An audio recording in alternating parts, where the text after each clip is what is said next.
بسم اللہ الرحمن الرحیم۔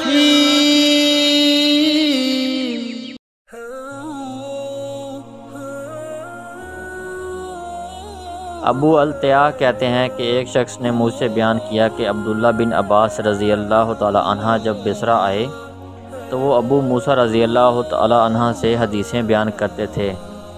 ابن عباس رضی اللہ تعالی عنہ نے ابو موسیٰ رضی اللہ تعالی عنہ کو خط لکھا جس میں وہ ان سے کچھ چیزوں کے متعلق پوچھ رہے تھے۔ ابو موسیٰ رضی اللہ تعالی عنہ نے جواب میں انہیں لکھا کہ ایک روز میں رسول اللہ صلی اللہ علیہ وآلہ وسلم کے ساتھ تھا۔ آپ صلی اللہ علیہ وآلہ وسلم نے پیشاب کا ارادہ کیا تو ایک دیوار کی جڑ کے پاس نرم زمین میں آئے اور پیشاب کیا۔